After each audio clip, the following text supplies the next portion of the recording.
आजच्या वेगाने बदलणाऱ्या जगात आपण करिअर, पैसा आणि स्वतःच्या आयुष्यात इतके व्यस्त झालो आहोत की ज्यांनी आपल्याला आयुष्य दिलं त्या आई-वडिलांकडे दुर्लक्ष होऊ लागलं आहे। तुम्ही अगदी तुमच्या आजूबाजूला पाहत असाल, मुलं शिक्षण, नोकरीसाठी शहरात जातात आणि शहरातच संसार मांडतात। बऱ्याचशा मुलांना तर आपल्या अशिक्षित गावठी आई-वडिलांना आपल्या ऑफिस, सोसायटीतील लोकांपुढे आणायची लाज वाटते। हे सध्याच्या जगाचं भयान वास्तव आहे। पण आता या बदलत्या वास्तवाला उत्तर देण्यासाठी एक मोठं आणि कडक पाऊल उचललं आहे तेलंगणा सरकारने। मित्रांनो, आता जे कर्मचारी आपल्या आई-वडिलांना सांभाळत नाहीत, आता थेट त्यांची पगार सरकार कापणार आहे। नेमका तेलंगणा सरकारने काय निर्णय घेतलाय जाणून घेऊया या व्हिडिओत।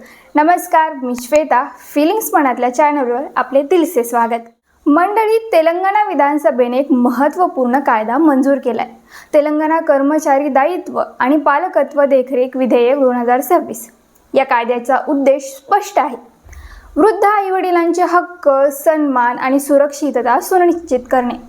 अनेक वेळा असं पाहायला मिळतं की मुलं नोकरी, शहर किंवा स्वतःच्या आयुष्यात गुंतून आईवडिलांना एकटं सोडून देतात। म्हातारपणात जो मुलगा आपल्या आधाराची काठी बनेल असं पालकांना वाटतं, तोच मुलगा पालकांना ना पैसे देतो ना भावनिक आधार।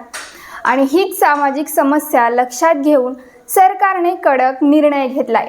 या कायद्यानुसार जर एखादा कर्मचारी आपल्या आई-वडिलांची काळजी घेत नसेल तर त्याच्या पगारातून थेट कपात केली जाईल। मित्रांनो, ही रक्कम काही छोटी नसेल थेट 15% पगार किंवा 10,000, जे कमी असेल तेवढी रक्कम कापली जाईल आणि ही रक्कम थेट आई-वडिलांच्या खात्यात जमा केली जाईल।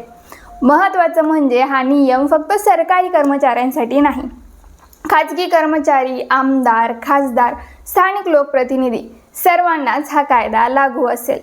आता प्रश्न येतो, आई-वडील आपल्या मुलांविरोधात तक्रार कशी करणार? ते थेट जिल्हाधिकाऱ्यांकडे अर्ज करू शकतात। त्यांना आपली आर्थिक आणि वैयक्तिक परिस्थिती सांगावी लागेल। यानंतर 60 दिवसांच्या आत निर्णय घेतला जाईल।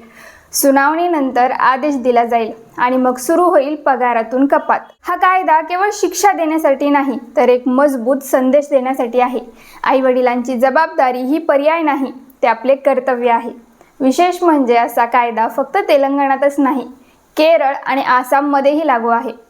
केरळमध्ये 25% पगार कपात केली जाते, तर आसाममध्ये 10 ते 15% कपात केली जाते। तुम्हाला काय वाटतं मंडळी, महाराष्ट्र सरकारने हा कायदा आपल्या राज्यात लागू करायला पाहिजे का? कमेंट करून नक्की सांगा तुमचं मत। जाण्याआधी शेवटी एवढंच बोलेल मंडळी, आपण लहान असताना आपल्या प्रत्येक गरजेची काळजी घेणारे, आपल्या प्रत्येक अश्रूवर धावून येणारे तेच आई-वडील आज आपल्या आधाराची वाट पाहत आहेत। हा कायदा फक्त एक नियम नाही, हा समाजाला दिलेला एक इशारा आहे आणि एक माणुसकीची आठवण आहे। आई-वडिलांची सेवा ही जबाबदारी नाही, ती आपली संस्कृती आहे।